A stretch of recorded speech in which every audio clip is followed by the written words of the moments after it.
En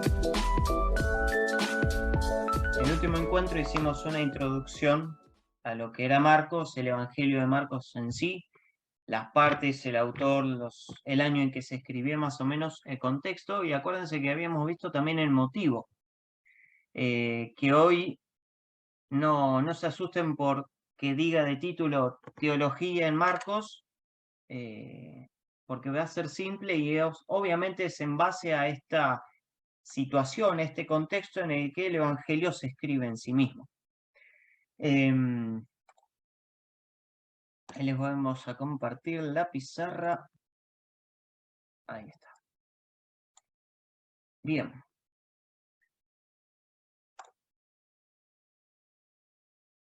Para empezar, en este tema de la teología en Marcos,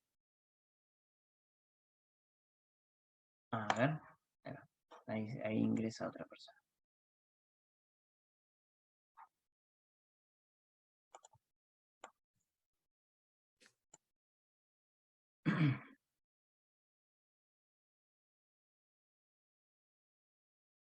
Buen día, buenas tardes.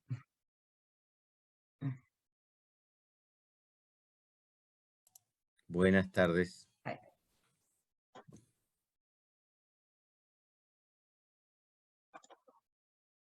Justo estamos empezando.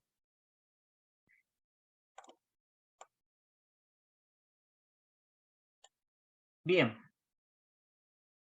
Bueno, como decía, lo que vamos a trabajar ahora es teología en Marcos. No es nada para asustarse ni eso, sino que vamos a ver títulos que Marcos utiliza y por qué los utiliza. Algo que es importante, que en otros evangelios se trabaja especialmente, no quiere decir que en Marcos no se trabaje de manera especial, es el tema de la geografía.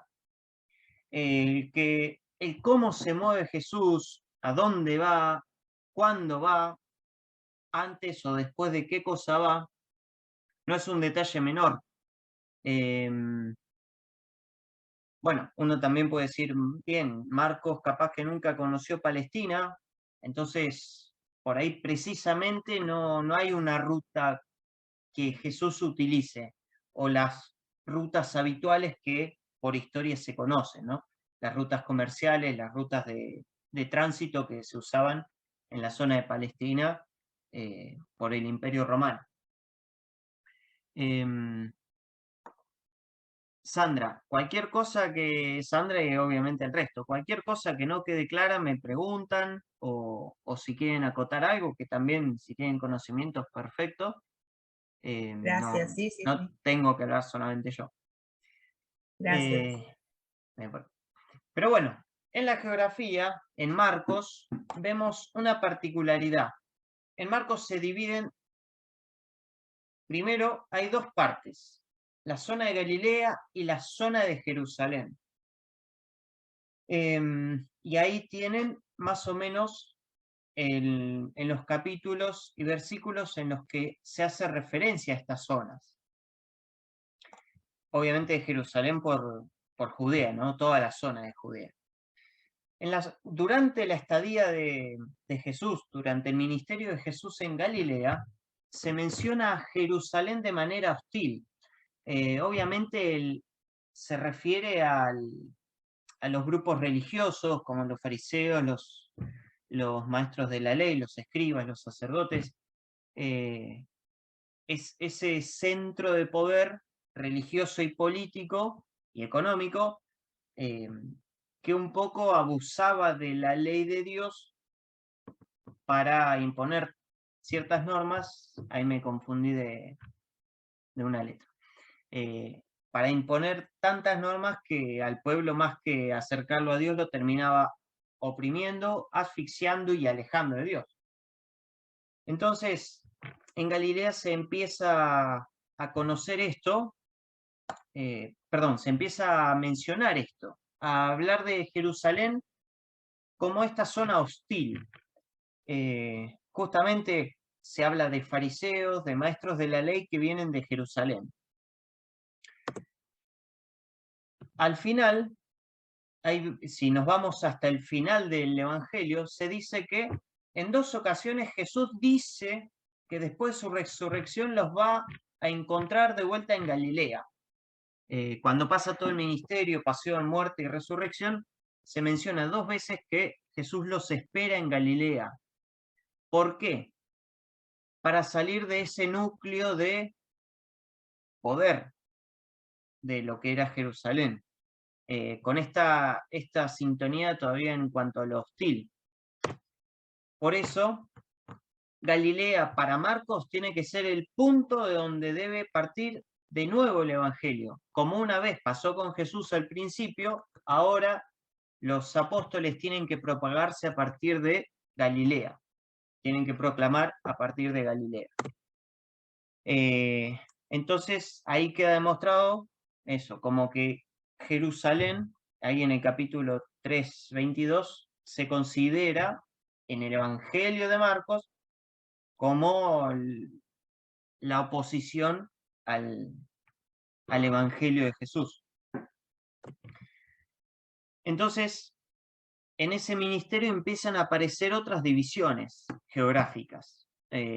O sea, se pueden rearmar las fronteras de acuerdo al comportamiento de Jesús o el comportamiento de los que se presentan a Jesús. Entonces, ahí tenemos otra división, el país de judíos y el país de los paganos. Nosotros podemos ver que cada tanto Jesús va navegando de una orilla a la otra, entre Galilea y la Decápolis. Ahí los vemos en el capítulo 4 y 5, se notan bien los viajes esos, y llega un momento en que cuando Jesús vuelve se le presentan estos fariseos y maestros de la ley, que es justo el punto donde le empiezan a discutir lo de la pureza de los alimentos. Y ahí, no es un dato menor, Jesús demuestra romper con esa tradición judía, con esas normas, esas tantas normas judías, y viaja a la ciudad de Tiro, que es después donde se va a hacer la multiplicación de los panes, en territorio pagano. Se hace la primera en territorio judío, y después la próxima, la segunda, se hace en el país de los paganos. Entonces, ahí se puede ver una Galilea sin fronteras, según el movimiento de Jesús, pero se establecen 2 nuevas fronteras. Perdón. Sí. Perdón, Juanjo. Sí. Cuando vos hablas de la pureza de los alimentos, lo ponés en plural. Sí. Más o menos, ¿a qué te estás refiriendo? ¿Al tema de carne, como es el cerdo, o hay algo más que había que tener? Porque yo sé que se comía de una manera especial, que había que lavar los utensilios de una manera especial. Vamos al texto. Vamos a buscar Mateo capítulo 7, versículo 1. Así refrescamos un poco esa escena. Y yo también la refresco. Mateo, ¿cuánto? Capítulo 7, versículo 1. Sí. Acá está. ¿Alguien quiere leer? Hay que leer derecho, después yo digo un parate. Te leo, si querés. Este pueblo me honra con los labios. Los fariseos y algunos maestros de la ley, llegados de Jerusalén, se reunieron con Jesús y observaron que algunos de sus discípulos comían los alimentos con las manos impuras, es decir, sin lavárselas. Es que los fariseos y los judíos en general no comen sin antes lavarse cuidadosamente las manos, aferrándose a la tradición de los antepasados, ni comen lo que traen del mercado sin antes purificarlo. Y también se aferran por tradición a otras muchas costumbres, como la purificación de vasos, jarros y ollas. Por esto los fariseos y maestros de la ley preguntaron a Jesús: ¿por qué tus discípulos no siguen la tradición de los antepasados y comen los alimentos sin purificarse las manos? Jesús les respondió: bien profetizó Isaías de ustedes, hipócritas, tal como afirman las Escrituras. Este pueblo me honra con los labios, pero su corazón está lejos de mí. En vano me dan culto, porque la doctrina que enseñan son preceptos humanos.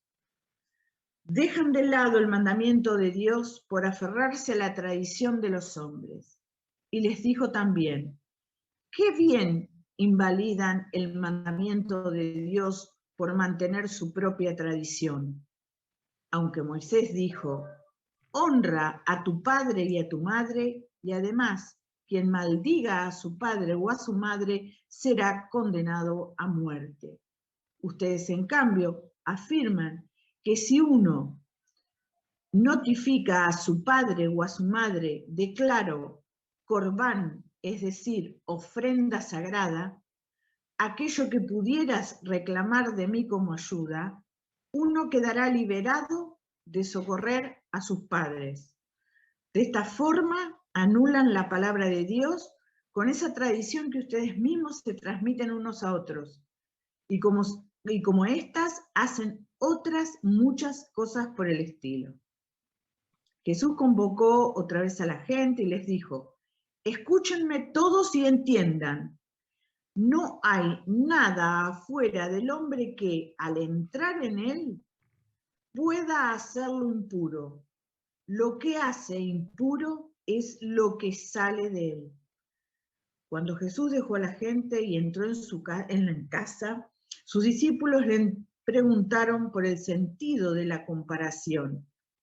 Él les respondió: ¿ni siquiera ustedes entienden?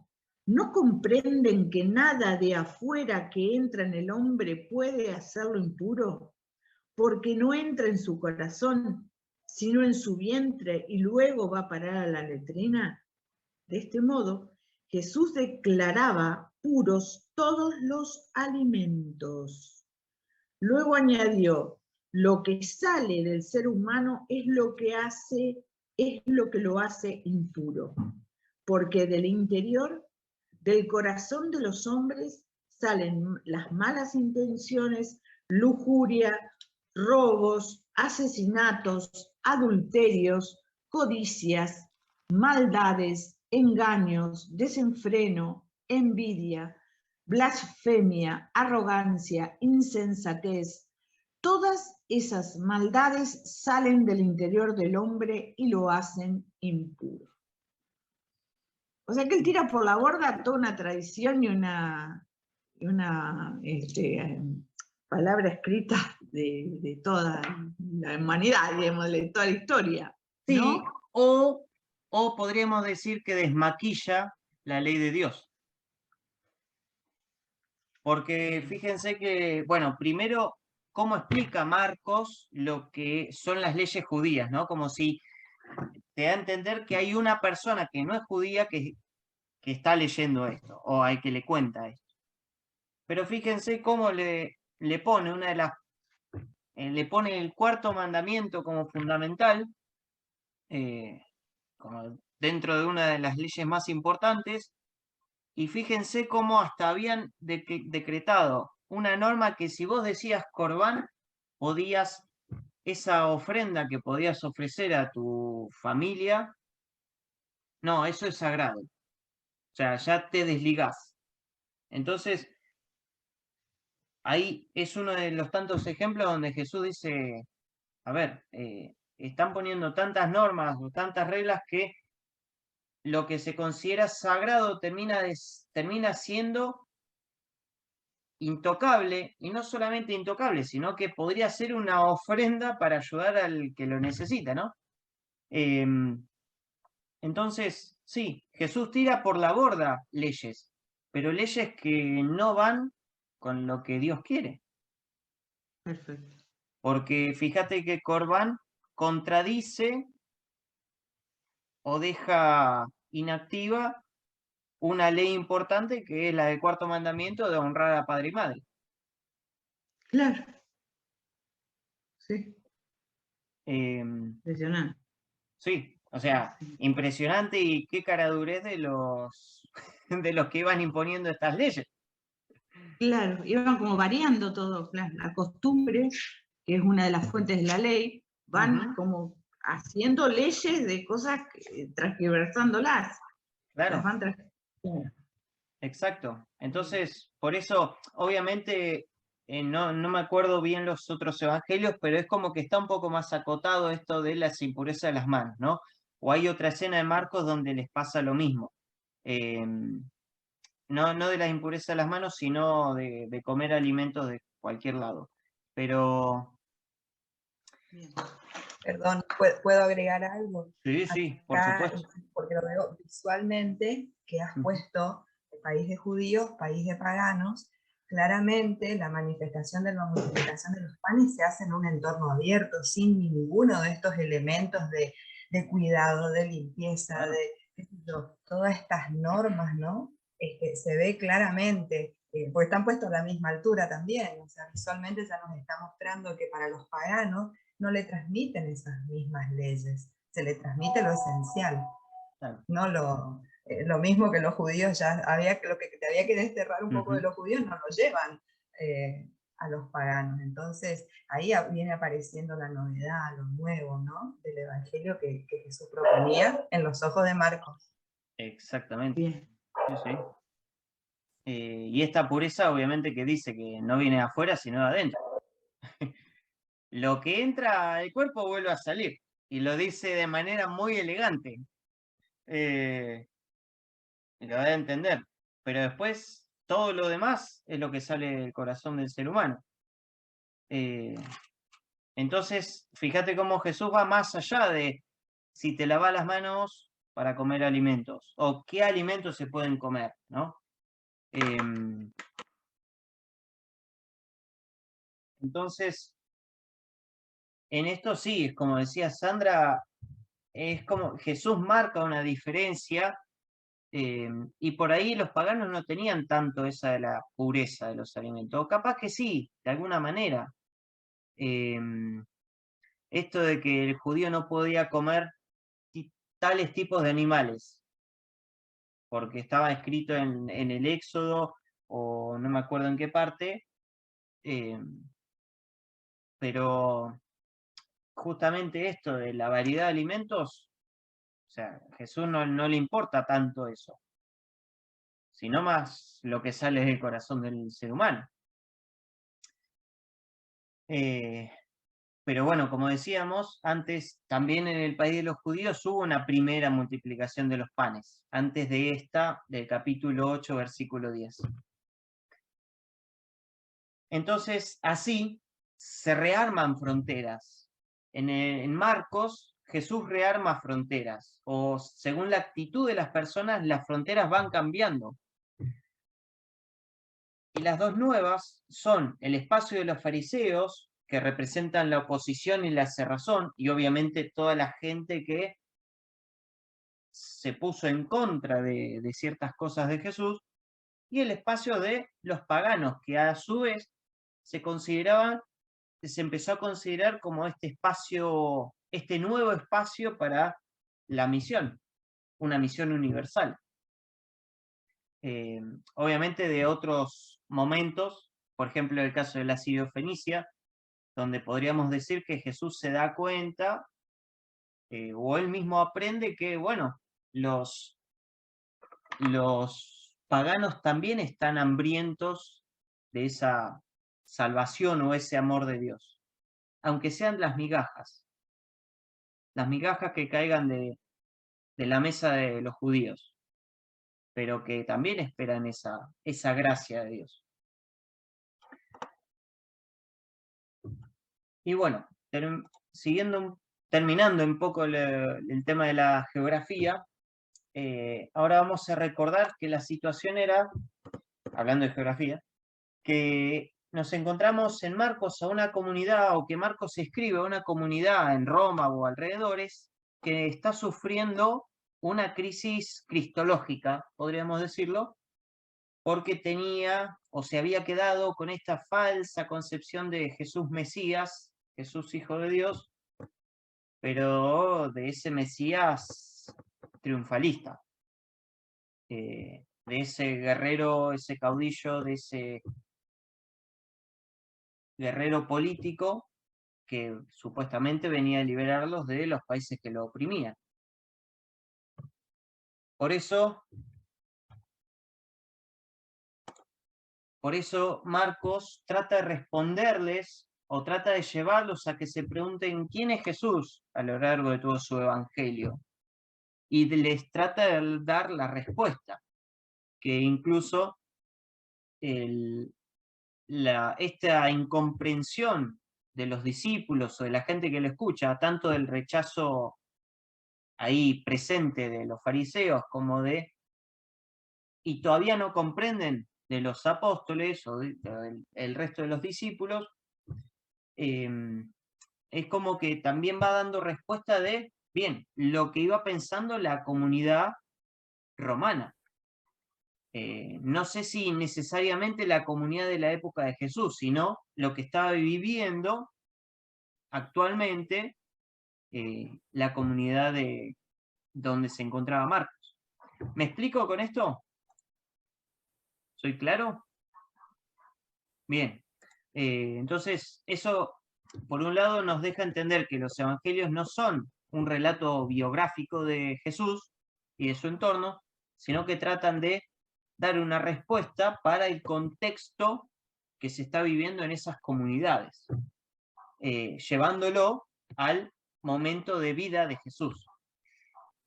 Entonces, en intentar dar una respuesta de quién es Jesús, es donde tenemos el primer título teológico que aparece en el primer evangelio que se escribe, que es justamente el Evangelio. ¿Por qué Evangelio? ¿Por qué trata de darle realce a esta palabra o de resignificarla? Porque Evangelio refiere a buena noticia, pero es todo lo que se refería al emperador y a su imperio. Entonces, para no confundir a los romanos en esa buena noticia de alguien poderoso, triunfalista, Evangelio significa otra cosa. Esa buena noticia es otra cosa. Por eso se basa en el segundo Isaías, los que tenemos en el capítulo del 40 al 56, que nos muestra un Dios que reina, pero no de manera ruidosa, sino que es un Dios oculto. Entonces, basándose en ese segundo Isaías, que incluso es el prólogo que tiene Marcos en su Evangelio, vemos que Jesús es Evangelio. Él mismo es el Evangelio, y lo tenemos en lo primero que dice Marcos, ni más ni menos. Fíjense que en Marcos 1, versículo 1, nos dice: comienzo de la buena noticia de Jesús, Mesías, Hijo de Dios. O sea, ya te dice lo que es, de las primeras palabras. Después tenemos ese prólogo teológico, donde sigue diciendo, tal como Dios afirma en el profeta Isaías: mira, envío a mi mensajero delante de ti para que te disponga el camino. Una voz grita en el desierto, preparen el camino del Señor, enderecen sus senderos. Se presentó Juan en el desierto y todo lo que sigue diciendo, y ahí está lo del bautismo de Jesús y su viaje al desierto. Y después tenemos esta primera parte que trata de decir quién es Jesús, o el misterio del Mesías, que concluye con la confesión de Pedro, y la segunda parte, que ahí dice, bueno, si ya descubrieron que Jesús es el Mesías, vamos a ver qué tipo de Mesías. Que ahí es cuando Jesús empieza a dar estos 3 anuncios de la pasión y muerte. Que encima, eso, la primera parte termina con la hermosa confesión de Pedro, pero ya en el comienzo de la segunda parte vemos a un Pedro que lo aparta del grupo y lo reprende.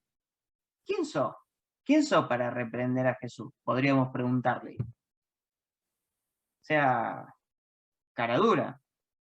Pero bueno, en esa segunda parte aprendemos cómo es el Hijo de Dios, cómo es el Mesías, o este misterio del Hijo de Dios que concluye en esa segunda parte con la confesión del centurión, que en la situación de muerte, el centurión dice, este realmente es el Hijo de Dios, cuando lo ve muerto, después de que Jesús expira ahí todo lastimado y colgado de una cruz, pendiendo de una cruz. Siguiendo con esto del Evangelio, Jesús mismo se define como evangelizador. Y podríamos decirlo de otra manera, Evangelio es Jesús.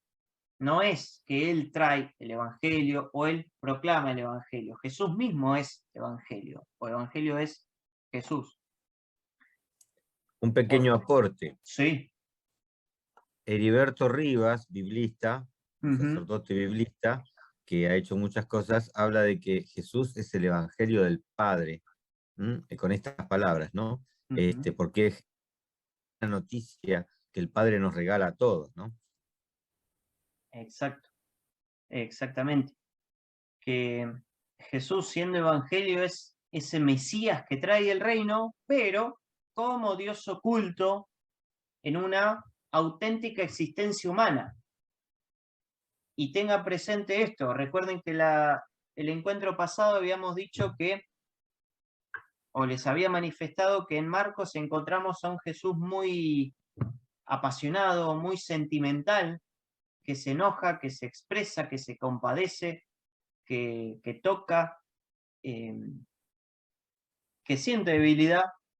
Por eso esta existencia, auténtica existencia humana, porque es débil, y así sufre y muere, como cualquier ser humano.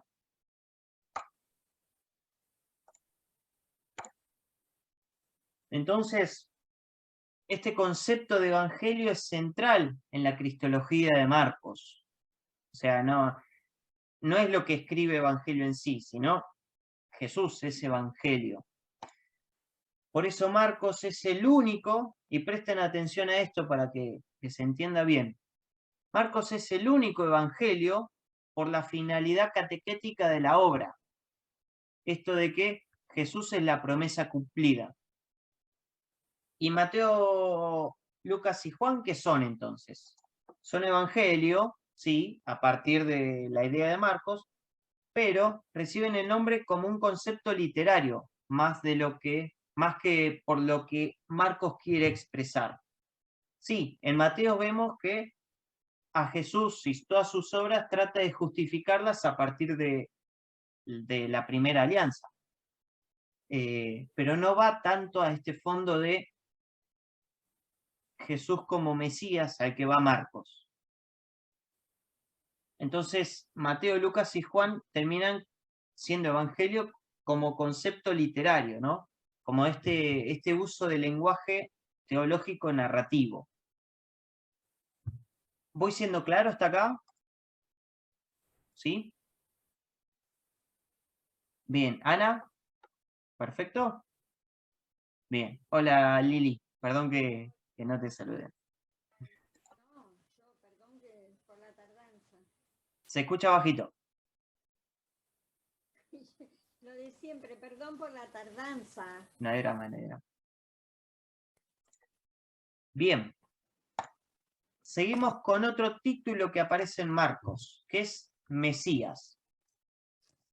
Decíamos que Mesías se pensaba que era este caudillo, este militar, este rey militar fuerte que venía con toda su potestad a recuperar el reino de Israel y a salvarlo de los que lo dominaban. Y en este caso vemos que Mesías es, según Marcos, Jesús es el ungido y capacitado por el Espíritu para vencer al fuerte y proclamar el reino de Dios. Que me gusta mucho lo que expresa, si ustedes leen la introducción de, bueno, la Biblia de la Iglesia en América, si la tienen, creo que Lucre la tenía, dice que Jesús proclama el reino de Dios y el Dios del reino. Y siempre en todas las notas al pie de página remarca eso, que Jesús proclama al reino de Dios y el Dios del reino. Es un detalle para tener muy en cuenta. En esta acción mesiánica es que está al servicio del reino de Dios. No solamente es el heraldo que lo proclama, sino que también está realizado a través de los signos que Jesús lleva adelante. El perdón, el discipulado, los exorcismos, las curaciones, las revivificaciones. Y bueno, ya que tenemos la Pascua presente, ¿por qué dice revivificaciones y no, qué sé yo, por ejemplo, resurrección de la hija de Lázaro? Perdón, de Lázaro no, de Jairo, o la resurrección de Lázaro. Porque resurrección no es volver a la vida, es pasar a otro estilo de vida. Revivificación es volver a esta vida terrena. ¿Cómo? A la misma vida anterior, a la vida que existía previamente. Exactamente. Sin Resucitar. estar glorificada. Bien, resucitar es justamente eso, es pasar, seguir hacia adelante, ir a la vida, pero otra vida en otro estado, en una vida glorificada, un estado mejor. Pleno. Exactamente. Por eso Jesús, si vemos, está bien, es la manera que pudieron explicarlo en papel y lápiz los discípulos. Pero esto de que Jesús, vos lo podías tocar, lo podías ver, comía, estaba con los discípulos, los apóstoles, comiendo, pescaba, les daba indicaciones de pesca, pero que no estaba dominado por lo que está dominado el ser humano en sí durante la vida. Como que desaparece, aparece y desaparece, se fuma, pero bueno, es la forma literaria que encontraron de explicarlo. Esa presencia que sintieron interiormente los discípulos. Entonces, eso es la personificación del reino. Jesús no solamente que proclama el reino, sino que es la personificación de ese reino de Dios, y aceptarlo es recibir el reino.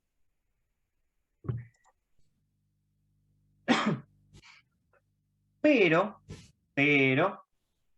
obviamente el mesianismo de Jesús, ese de estar presente, ese débil, podríamos decirlo, es rechazada por los que tenían esta concepción triunfalista, esta concepción de que, como la tuvo Pedro, ¿cómo vas a morir? ¿Cómo si sos el Mesías? Yo te acabo de decir que sos el Mesías y ahora me decís que te vas a morir. Está bien, se quedó en la parte de muerte, no escuchó la resurrección o no la entiende todavía. Y esto es un peligro hoy también. Es un peligro actual, no es algo que, bueno, ya terminó en la comunidad de Marcos y está explicado en la Biblia y listo.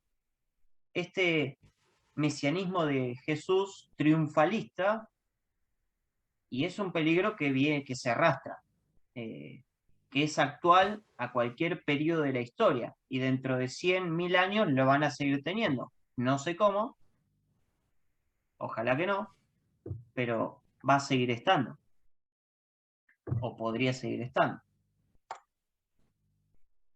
Otro concepto que aparece, acuérdense que decía esto de comienzo, la buena noticia de Jesús, Mesías, Hijo de Dios, nos lleva a entender que Marcos presenta a Jesús como el Hijo de Dios. Eso lo acabamos de leer, y el mismo centurión a los pies de la cruz, con el cadáver de Jesús ya, lo reconoce, confiesa a Jesús como su hijo, como hijo de Dios. En esto vemos que la muerte es la gran revelación divina de Jesús. No está en el triunfo y la potestad, sino en ese hecho tan humano y tan doloroso para la gente de su entorno, y que nosotros también lo sentimos doloroso el Viernes Santo, que es el hecho de la muerte. Sabemos lo que pasa después, obviamente. Pero explícitamente Jesús aparece como el Hijo de Dios en esos textos. Algunas son parábolas, donde, por ejemplo, esta de que están los administradores homicidas, esa que se acuerdan que el dueño va mandando varias personas a su campo, incluso manda a su mismo hijo, que todos terminan asesinados. Ahí obviamente podría referirse a él mismo como Hijo de Dios, y después está implícitamente, y aparece así muy implícito de diferentes maneras, como el tema del maestro que habla con poder, que llama un seguimiento total, de un Jesús como un autobasileia, o sea, rey de ese reino, del reino de Dios, de su pretensión de ser superior al templo. ¿Y qué nos da a entender? O sea, ¿qué sería ser hijo de Dios? Nos podríamos preguntar. ¿Entramos nosotros en esa categoría también o no? ¿O es solo Jesús? Vamos a verlo. Ser hijo de Dios es tener, según Marcos, y según lo que enseña Jesús en Marcos, obviamente, ser hijo de Dios es tener una relación de carácter único, íntimo y cordial con Dios, como Jesús la tiene con su Padre, cuyo poder comparten y cuya voluntad se identifica, la realiza, la proclama y la defiende. Implica una misión a las personas, entre las que realiza la voluntad poderosa y amorosa de Dios, el reino, en la forma que compete a lo divino, es decir, en la debilidad que revela la fuerza de la autodonación divina. Y este ser hijo de Dios es algo que no se impone al ser humano, o esta tarea de proclamar, realizar este reino, no es algo que se impone o que prohíbe o le saca libertades al ser humano, sino que se le ofrece en la libertad del ser humano. Le pide ser aceptada libremente y por amor. Obviamente, después cada uno tiene la total libertad de rechazarla o aceptarla. Pero Jesús demuestra. Agrego algo ahí, si me permitís. Lo vengo viendo, me gusta lo que pusiste acá.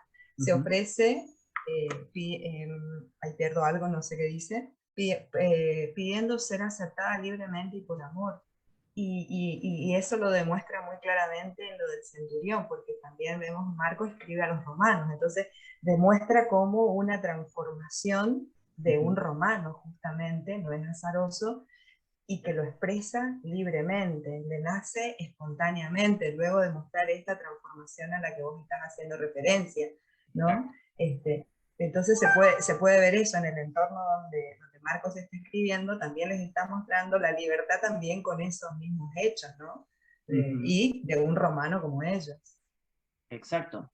Sí, es importante eso, justamente lo pone en boca de un romano, una de las confesiones de fe en su evangelio.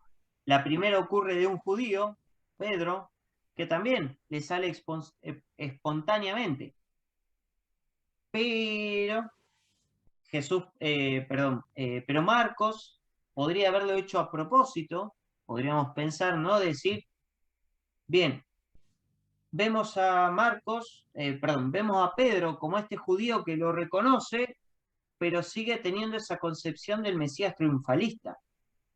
Por eso, cuando Jesús empieza a decir que va a morir en la cruz y va a padecer dolor y todo, haciendo referencia a este siervo de Yahvé, el siervo sufriente, Pedro se le planta y le dice, no, pará, pero el Mesías no hace eso.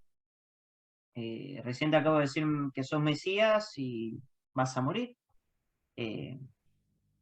Incluso, no me acuerdo si es en este evangelio, que Pedro le dice que tiene preparadas espadas. Y se lo tira así el comentario, Jesús no le responde nada, hasta que, bueno, ocurre lo del servidor del sacerdote, del sumo sacerdote, que lo lastima, pero ellos seguían con esta concepción del Mesías guerrero. Ellos estaban preparados para levantarse en armas. Y bueno, por eso habrán huido en la hora cuando lo fueron a apresar. Habrán huido porque no entendieron cómo Jesús se regalaba a que lo agarren. Hasta se podría, leí en una parte una vez que incluso podríamos pensar que Judas lo entrega, no porque lo odie, no porque estaba interesado por el dinero.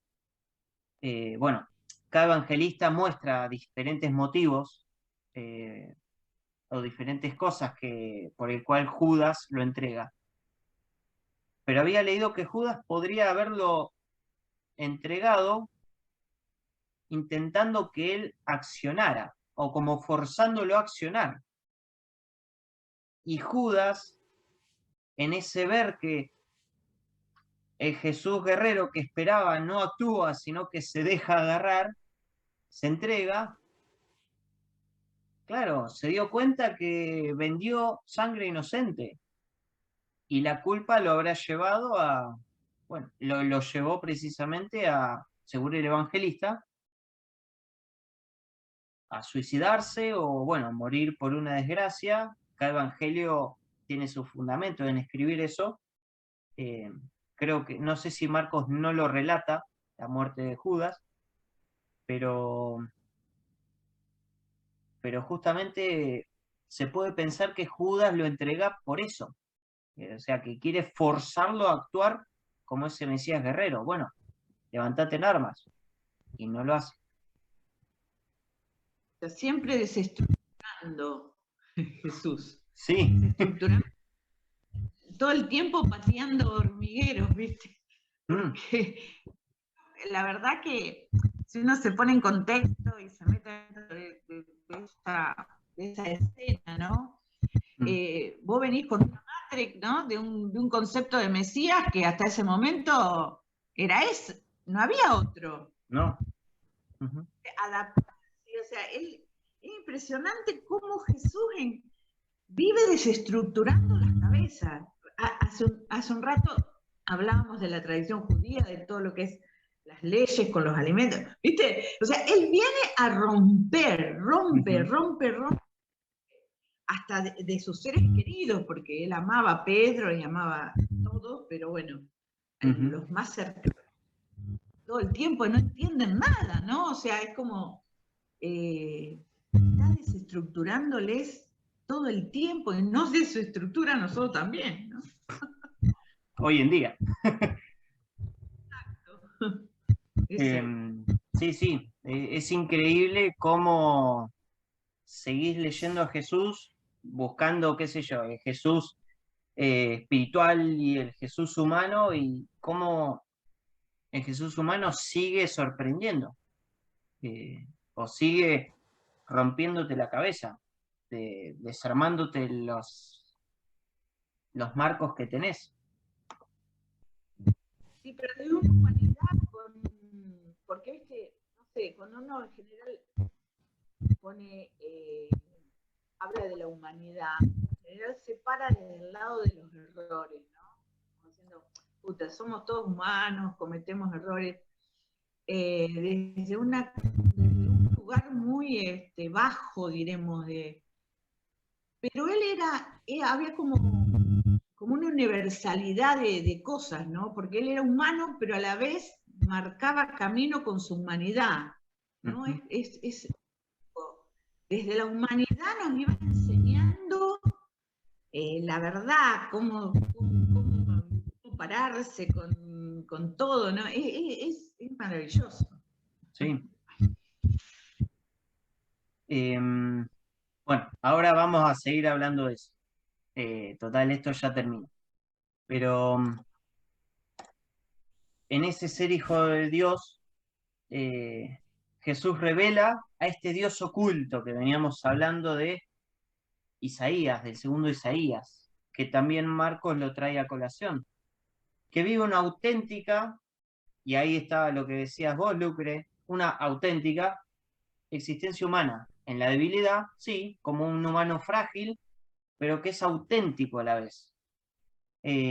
Tema que subraya Marcos de diferentes maneras, como en las reacciones humanas de Jesús, como habíamos dicho, estas alusiones al siervo de Yahvé, y en el hecho de que Jesús se llama a sí mismo Hijo del Hombre, y otras tantas cosas. Entonces, ahora lo vamos a hablar, pero yo me quedo con dos preguntas. En relación a lo que Marcos le trajo a su comunidad, ¿quién es Jesús para nosotros? Que él mismo lo dice. Les pregunta eso mismo a los discípulos. Y en ese, ¿qué imagen tenemos de Jesús? Bien, cuando hablamos de Jesús, ¿sobre qué Jesús hablamos?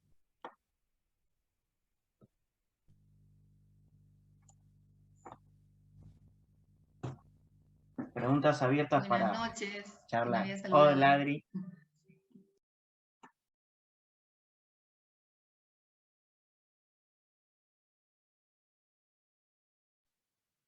Hay que descubrirlo desde donde hay tantas maneras de verlo, ¿no? Y en cada circunstancia también, ¿no? Porque él cuando, por ejemplo, esta manera nueva de enseñar, ¿no? Que decía, llena de autoridad, da órdenes, los impuros obedecen. Como maestro, wow, ¿no? Y tenés muchísimas maneras si aparece Jesús en la vida de uno, ¿no?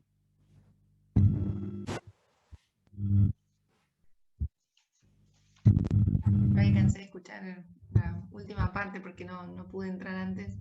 Pero bueno, acá estamos varios exalumnos de Héctor Pancaldo. No sé si ustedes lo tuvieron. Me imagino que sí, ¿no? Pero acá la compañera Sandra, tenemos a un profe que nos dice mucho y nos insiste, que a mí me encanta eso, de que dependiendo qué imagen de Jesús tenemos o a qué Jesús anunciamos, también es la antropología que manejamos y también es la eclesiología, ¿no? ¿Qué idea de iglesia construimos? Entonces es re importante lo que compartís, Juanchi, porque depende también la posta de iglesia que vamos pasando a las nuevas generaciones, ¿no? Sobre cuál es el Jesús que compartimos, sí que me parece re importante. Y esto de desterrar los mesianismos y todas estas cosas triunfalistas también. Yo quería aportar simplemente con otra cita, ¿no? Yo hago nuevas todas las cosas. Creo que ese es el Jesús que fui conociendo después de algún tiempo, porque obviamente a mí se me pasó una catequesis muy triunfalista, muy cuadradita, muy diferente. Está bien, yo tengo 57 pirulines, así que vengo de otro tipo de catequesis, pero por suerte muchas inquietudes que he llevado dentro, muchas cosas que no me terminaban de cerrar. Como siempre pongo a colación el tema de la pregunta a mi catequista, ¿dónde fue a parar toda el agua del diluvio universal? Y me miró con una cara que casi me fulmina, porque claro, ¿cómo me iba a plantear esas cosas, no? Que en la Biblia está la Biblia es la verdad. ¿Qué verdad? ¿No? ¿Qué tipo de verdad? Entonces, esas preguntas me quedaron dando vuelta y muchas no las pregunté, me imagino. Con el tiempo encontré un camino. Y este camino realmente fue de entender a un Jesús que hace nuevas todas las cosas. Por eso digo la pregunta esta, ¿no? Que me hacía, ¿qué Jesús tenés vos? Bueno, es un Jesús que lo que ya fue, lo que ya estuvo, bueno, eso fue en algún momento, hoy tenemos esto otro. Y por eso ese ver, juzgar y actuar de la iglesia, ¿no? Que nos invita, tenemos que ver esto, ¿no? ¿Qué está pasando en el mundo hoy para poder responder desde ese Jesús que hace nuevas todas las cosas? Por eso la pregunta me vuelve a esta respuesta, ¿no? De esta cita. Gracias.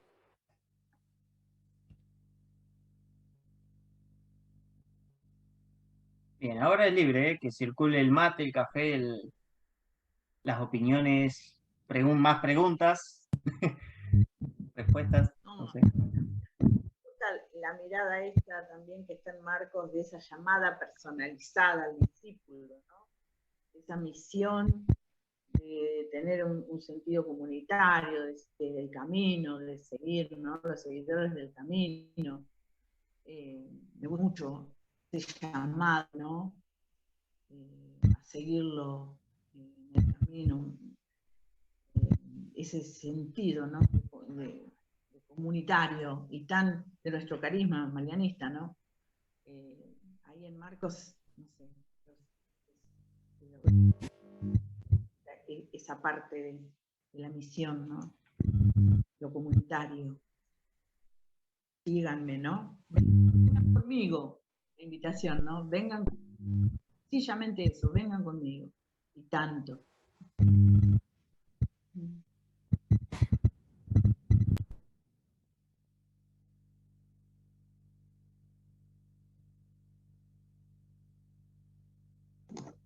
Bueno, buenas noches.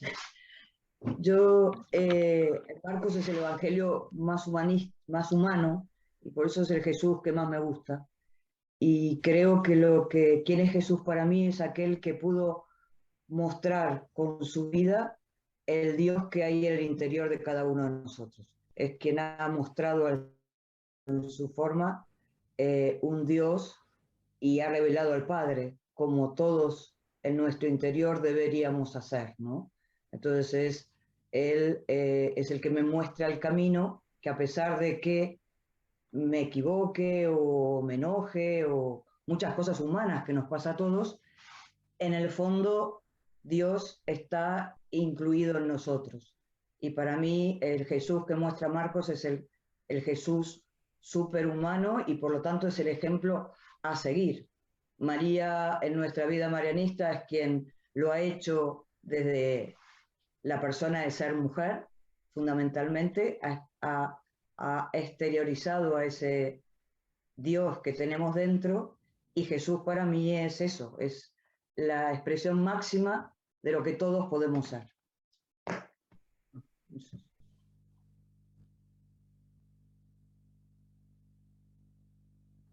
A mí me lleva a la reflexión y me hace recordar nuevamente cómo hay que mirar la situacionalidad, ¿no? Porque si no, ahí Marcos nos lo muestra otra vez, habla Roma, usa elementos romanos para describir, o sea, esa pedagogía tan de Jesús, ¿no? Que mira a quién va a hablar, trata de conocerlo, de qué le puede servir, que usar elementos de esa realidad, y así como también nosotros lo hacemos, y también es la delicadeza, hoy me pongo a pensar, mirando unas fotos que estaba mirando recién, también esa delicadeza que él ha tenido para, en este caso para conmigo, de cómo fue llamándome, cómo fue llevándome, no me llamó, ni me buscó, ni me sedujo desde algo que no es mi realidad. Al contrario, usó elementos importantes. Entonces, así también ahí está, ¿no? Esto es lo que Marcos nos va mostrando, ¿no? Ver qué hay, qué necesita inclusive el otro para llegar por ahí. Porque también él llega a nosotros desde nuestra necesidad.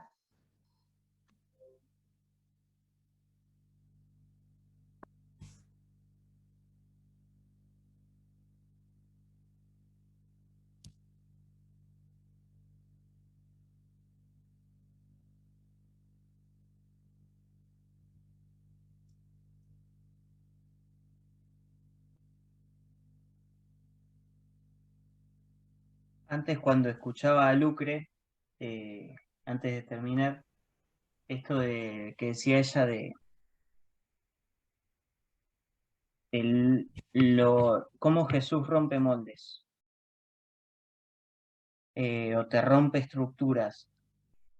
Y una de las cosas humanas que me gusta de Jesús, y que también eso, de que él sea, cuanto más humano sea, es más posible imitarlo. Si no, ponerlo en un pedestal es tan difícil a veces. Pero esto de que llega a ser una persona, y en términos, por ejemplo, de hoy en día, una persona desprogramada. O sea, para romper moldes tuvo que haberse roto sus moldes. No sé si se los rompieron o él buscó romperlos. A lo mejor se asfixió, se sentía asfixiado por tantas normas o tantas cosas que con madurar les encontró que no tenían tanto sentido o contradecían las leyes fundamentales de Dios.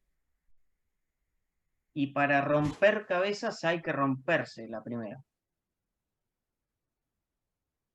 Está bien, no es como pasa hoy en día, no todos los que son desestructurados son muy entendidos, pero son los que marcan camino. Son los que abren puentes, construyen puentes, los que rompen moldes, los que no siguen el rebaño, podríamos decirlo. Y no creo que esta imagen del Jesús buen pastor sea para tenernos como ovejitas tontas, si me dejan decirlo, sino, sí, tener una guía, saber que estamos cuidados por alguien, pero no de seguir el rebaño, no dejarnos llevar por la corriente.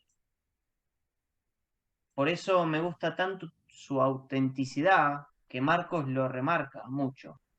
Habla como si tuviera autoridad. Y yo creo que él se guiaba por principios fundamentales que todo ser humano siente dentro. Si se saca todas esas capas de cultura, estructuras y todas esas cosas, hay cosas esenciales del ser humano. Y creo que él llegó a tocar eso. Y tocar esas cosas esenciales es tocar a Dios, es encontrar a Dios.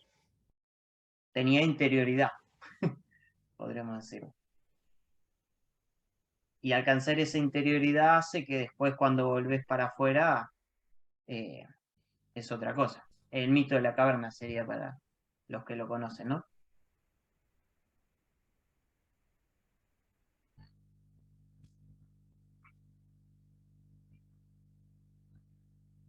No se escucha, Lili.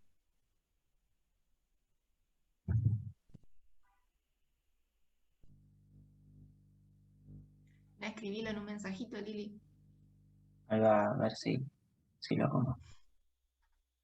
Pero ya el problema de audio lleva 3 años. Hay que hacer la vaquita y comprarle un audio a Lili. Estamos diciendo eso hace 3 años.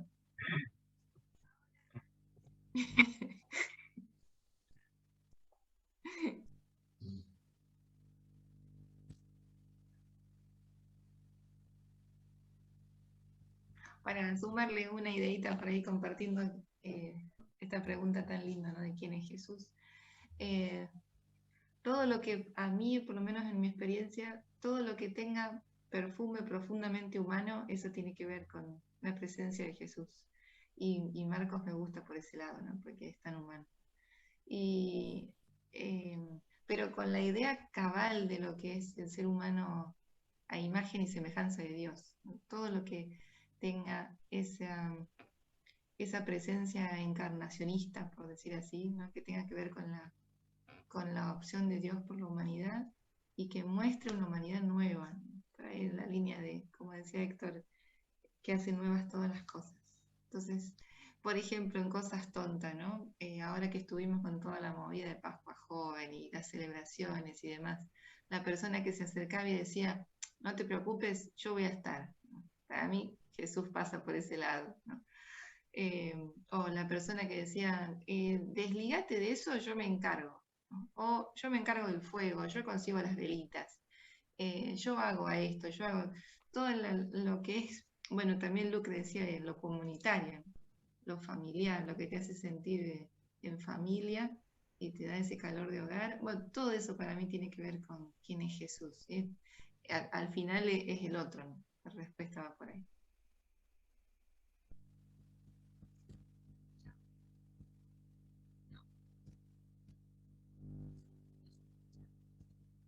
Ahí se escucha Lili, pero bajita. Me marca como que... ¡Ay! Quédate quieta. No respiro. Radiografía. Nada, lo que quería decir es que en definitiva siempre hay una necesidad, como que, bueno, es descubrir que somos nosotros, ¿no? El que puede descubrirlo es el que está en búsqueda continuamente, esa sed interna. ¿No se escucha más? Sí, sí.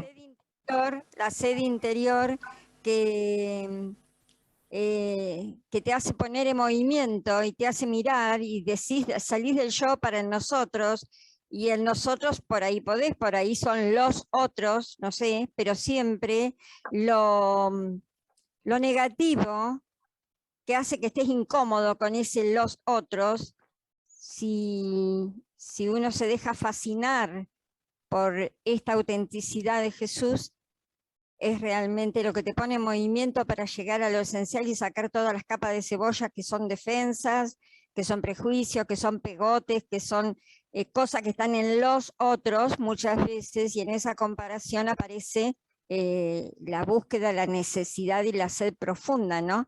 Está bonito esto de ver la teología de Marco, porque realmente es caminar y descubrir, y poner el corazón en clave de descubrimiento, ¿no? Y Jesús se revela, y se va revelando así. A mí me parece increíble que en esta etapa de mi vida, que uno dice, bueno, no sé cuándo me despido de esta cualidad o esta calidad de ser terrestre, en cualquier momentito puede ser, pero bueno, que en este momento yo siga descubriendo cosas que me maravillan, ¿no? Que me maravillan profundamente. Siempre hay una nota, sin ir más lejos, esta Pascua, ¿no? Creí que iba a ser una Pascua quizás bastante más deslucida interiormente que otros años, y realmente el Señor revela lo que quiere y cuando quiere, pero es ahí con los otros que entonces pasan a ser nosotros. Me encanta esto. Algo de eso, no sé si lo dije, si me pone nerviosa esto del micrófono. Disculpen. Se escuchó todo perfecto. Y después mejoró aún más. Lo que dijiste y el audio.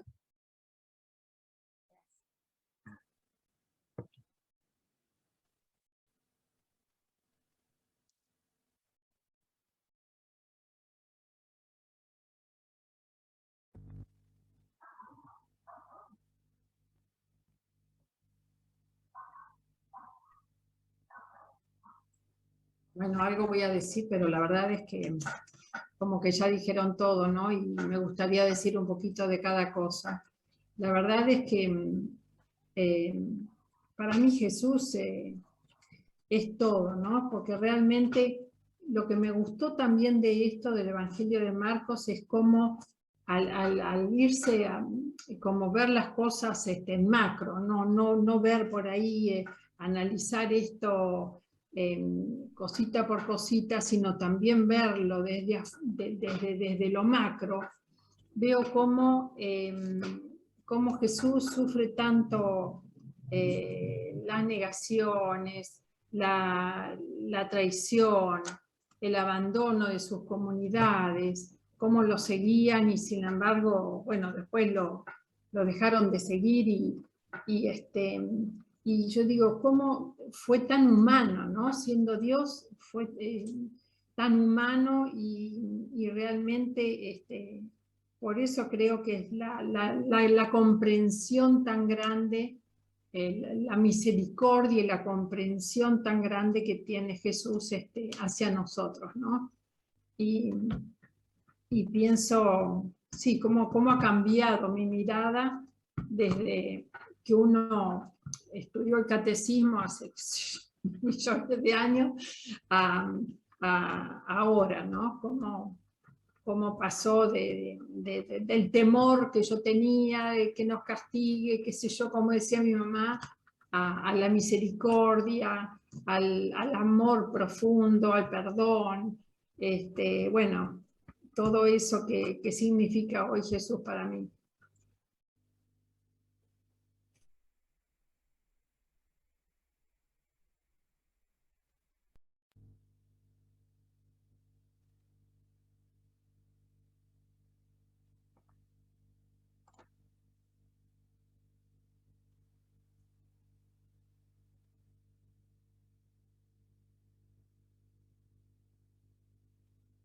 Acá no es una vez cada uno, si quieren seguir acotando de lo que va acotando el otro, pero por supuesto, de las ideas que vayan surgiendo también, después de escuchar al otro.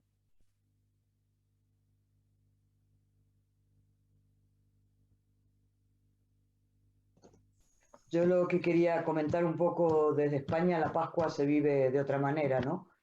Y a mí siempre me falta la comunidad, entonces yo lo veo en Marcos, cómo Jesús se ve totalmente incomprendido por sus pares, ¿no?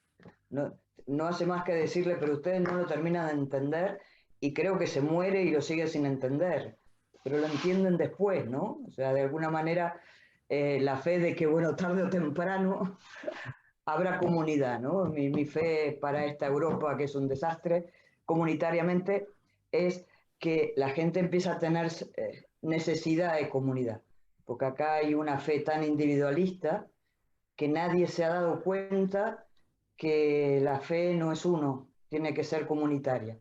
Y a mí esa falta de comunidad es lo que más se sufre desde acá. Y bueno, veo que en Marcos Jesús lo sintió y le faltó la comunidad hasta que se murió inclusive, ¿no?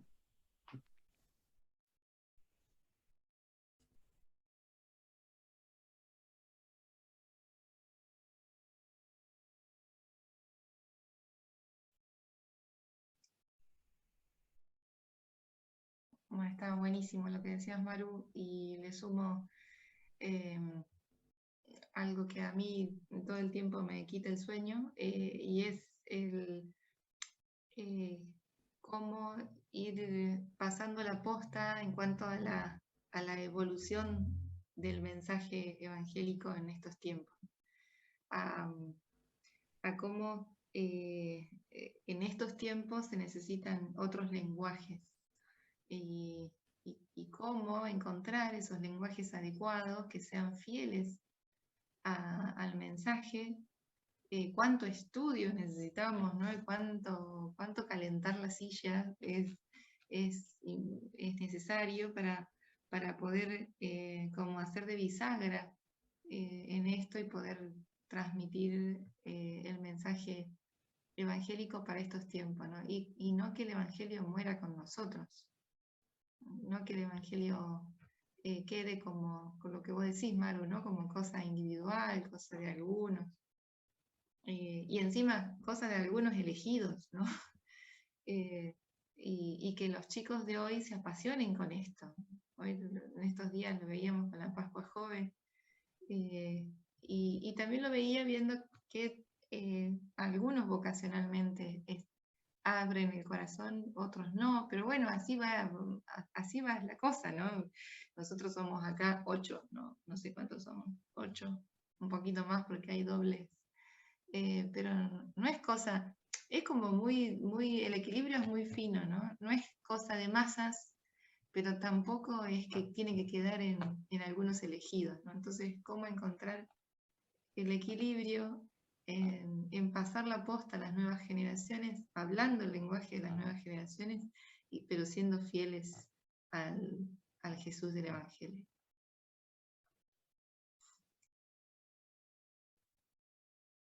Hola, Hola, hola. Carmen.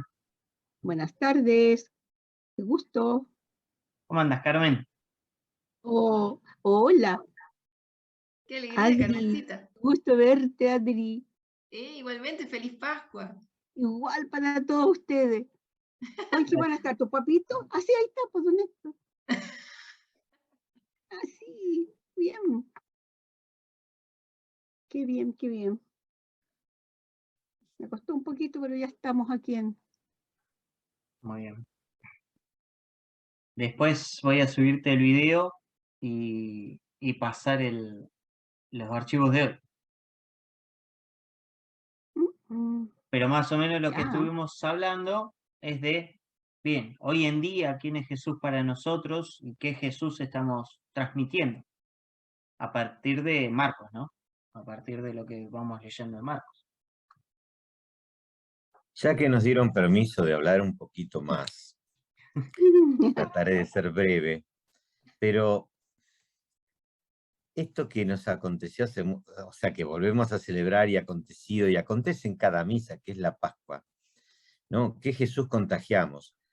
Realmente, ¿cuánto tiempo ya me vengo preguntando, por qué seguimos siendo muchas personas, no todos, por supuesto, generalizar no, cristianos de Viernes Santo, donde nos quedamos con un Jesús crucificado? Cuando no podemos transmitir una Pascua, una transformación, una metamorfosis, un cambio de vida, un salir de la esclavitud de nuestros Egiptos, ¿sí? Que vayan a saber cuántos son, y transmitir eso al joven de hoy, ¿no? A mí me toca trabajar con pastoral joven, o sea, adolescentes, y el tema es esto, qué difícil cuando uno les pregunta, a ver, ¿cómo lo podemos llevar al día de hoy? Porque hablamos de la Pascua, algunos saben mucho de Moisés y el paso del Mar Rojo, y otros saben de la muerte de Jesús y la resurrección, y más o menos algunos hasta te hablan más clarito y otros menos todavía, porque es una revivificación, pareciera, que es lo que hablábamos hoy de este Jesús, ¿no?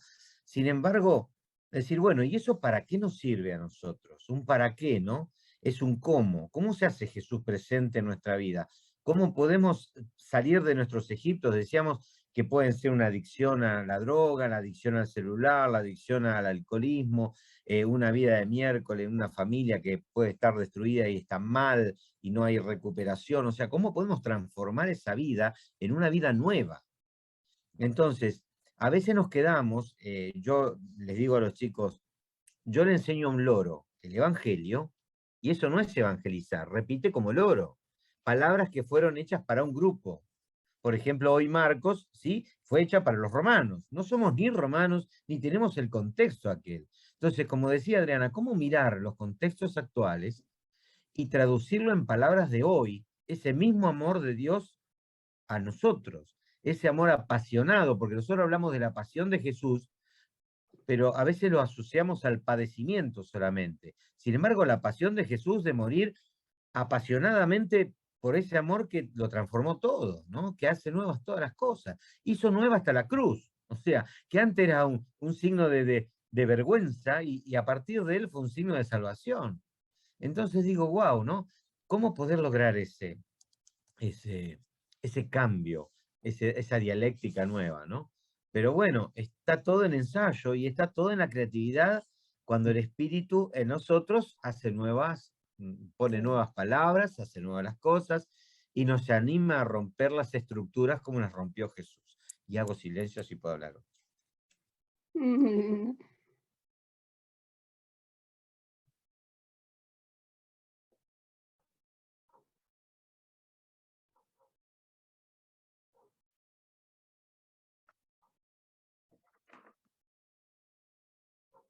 Bien, una cosita más, ya que viene. Pero a mí una de las cosas que me pregunto mucho es, ¿quiénes son los centuriones hoy que están definiendo a Jesús?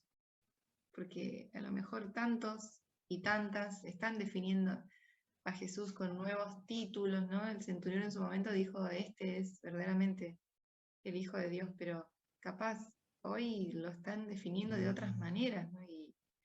Y nos cuesta porque a lo mejor son títulos que no nos suenan para nada, o no tienen ni siquiera el perfume a lo religioso católico, a lo que estamos acostumbrados, ¿no? O cristianos siquiera, ¿no? Y es a lo mejor una definición interreligiosa y tiene que ver con alguna otra deidad muy distinta a la nuestra. Y está pasando por ahí, ¿no? Y nos estamos perdiendo de reconocer como Juan, ¿no? Ese es el Cordero de Dios. Qué sé yo. Por ahí eso yo me lo pregunto mucho, ¿no? A lo mejor ahí lo están definiendo a Jesús con otros lenguajes, con otros títulos y no nos estamos dando cuenta. Y a la vez poder sentarnos en la misma mesa a dialogar.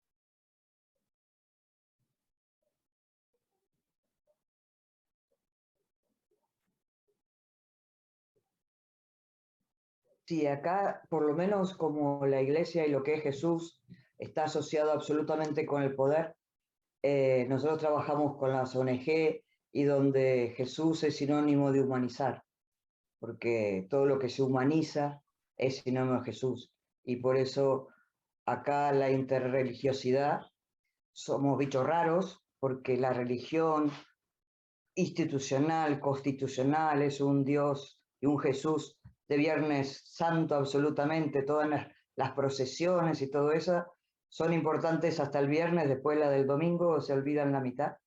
Entonces, el nuevo vocabulario que estamos tratando de usar con los chicos en salesianos, que es lo más potable, es la humanización y trabajar con la ONG donde hay que humanizar al inmigrante fundamentalmente, ¿no? Y acá, en medio de una guerra que parece mentira, pero estamos de vuelta en una guerra de Occidente con un comienzo de una guerra santa, porque están los musulmanes, los judíos, me parece increíble que hayamos retrocedido tanto y creo que el vocabulario es volvamos a ser humanos, a humanizar como Jesús, el hombre humano por excelencia, ¿no? El Dios humano por excelencia.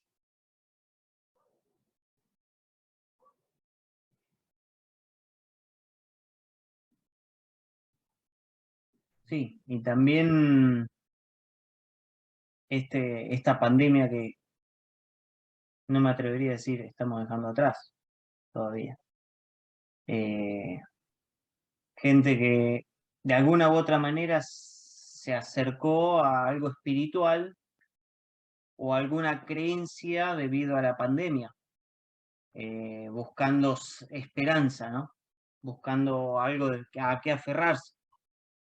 Y también eso, ¿qué nuevos títulos podrían haber salido en plena pandemia, en plena guerra, en plena inmigración, en plena Guerra Santa? Bueno, Santa. Qué título tan contradictorio, Guerra Santa. Pero que me quedaba eso pensando. Estamos tratando de que los chicos, adolescentes, personas digan Jesús es el Hijo de Dios. Capaz no tiene que decir Hijo de Dios o Mesías. Y ahora me estoy preguntando, y bien, ¿qué otro título podría ser una revelación hoy en día? ¿Qué nuevo título será cristológico? Me imagino lo que van a elaborar los teólogos dentro de 100 años, por ejemplo. O que se animen, Juanjo, que se animen a ponerle otro nombre. Ya eso sería una revelación, el ensayar, el poder decir otro nombre o otro significado, ¿no? Que sea propio, ya que se logre saltar esa línea, yo creo que ahí ya está la revelación. Misterio de amor, digo yo. Él es un misterio de amor para muchos, ¿no? Yo diría también misericordia, ¿no?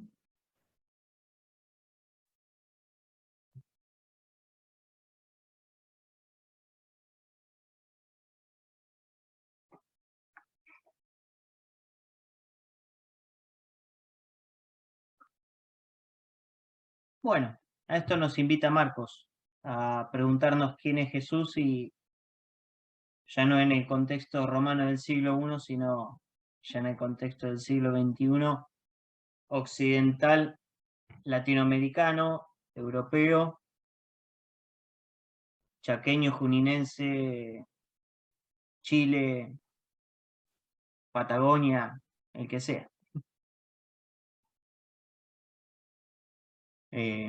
Así que bueno, a eso nos invita el Evangelio de Marcos también, a actualizarlo.